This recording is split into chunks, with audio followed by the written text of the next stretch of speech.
Hey viewers, welcome back to the channel. Today, a quick video on kind of preparing for insulation. We are getting ready to spray foam the house, and so we're trying to button up everything that we think we need before the foamers actually do their job. Excuse me. And so, I want to talk about is can foam and ideas to use it. And at least I'm going to show you what I did, and maybe it's right, maybe it's wrong. You guys can poke holes in it. But this is the theory I was operating from, and here's what I did. So first off, this initial framing is probably good for comparison. White foam, orange foam, right? So the orange is fire foam. This is all the foam that you guys can get in a can, you know, at your big box store. So the orange foam and the white foam, my understanding, there is no difference whatsoever. I think the fire foam is a little more expensive because they make it orange. But there's no difference. The only reason I think is for inspections, municipalities, inspectors like to see that orange foam where it needs to be, right? That is my understanding of the only reason and the only difference. And I don't even think this stuff is that good as a fire retardant or anything like that. So I'm not talking to code as far as where you should have foam for that type of scenario.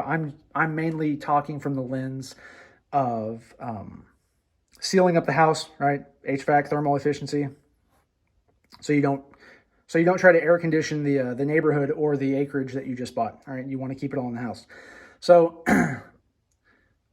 my goal here was basically go around the house and seal up everything that I can see before the foamers actually get there to ensure that the skin is really tight on the house.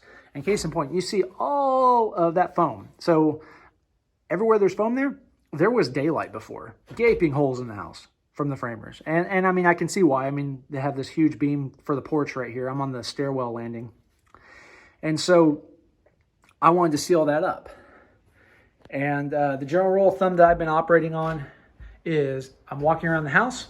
If I can see daylight through a crack, it gets foamed.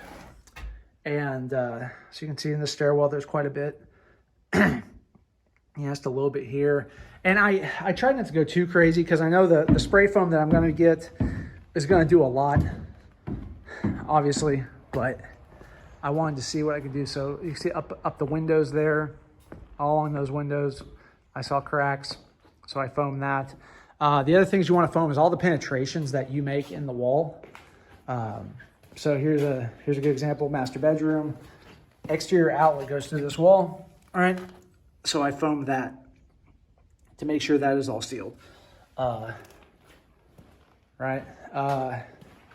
Likewise, going back here, I've got a septic stub out right here. All right.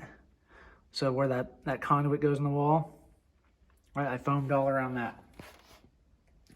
So this just really makes sure that your house is sealed up. So on the outside, if you remember all these penetrations, we flashed and taped and did all the things properly. So the last step on that is, just squirt that bit of foam on the inside, make sure that gap is fully sealed, and you should be good. I've got one more thing to show you while I'm walking. I'll tell you that spray foam can, from what I can tell, it comes in basically two types. You've got small crack, big crack. So in the case of those large gaping holes by the beam that I showed you earlier, that was the big crack, right? So I used that on that, and then I use the small crack for everything else. And I'm assuming it just expands at different rates. All right, that's the only difference. See back here, that's the HVAC line set. I foamed around that. My contractor didn't, who installed the HVAC. They just left the gaping hole. It's all good. This seems to be the theme. The details aren't really going to happen with the contractors. And I guess, I guess that's not what I'm paying them for. And I guess truth be told, if I can save some money by doing it myself, absolutely. One other thing to foam that someone pointed out to me that I didn't think of is around the dryer box. So think about this dryer box, especially in my scenario where this butts up against the garage, right? So kind of an unconditioned space. We are going to foam the walls of the garage, so it's going to be insulated, but it's certainly not going to be heated or cooled, right? So there's going to be a temperature delta. So because of that, where the vent pipe comes in, or the exhaust pipe comes in, and where the gas pipe comes in, right, through these knockouts, there's gaps, right? There's gaps all around here where air, right, coming from the garage, through the drywall or whatever, could infiltrate down through those cracks and then up here into the conditioned space. Now, I just sprayed this. That looks kind of messy. Once that hardens, I'll just break all those little pieces off just to make it cleaner, since this is kind of visible.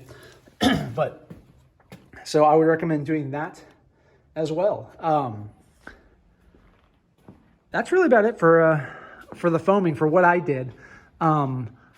This is one area where I didn't go crazy and didn't nerd out on it. I just knew that, oh, look at that. I just noticed that is that daylight. So there's a good example of, you can see daylight through here, all right?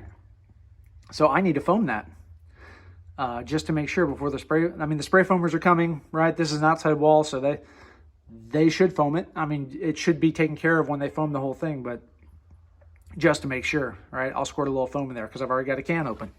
So I'm glad I saw that. So you saw it with me.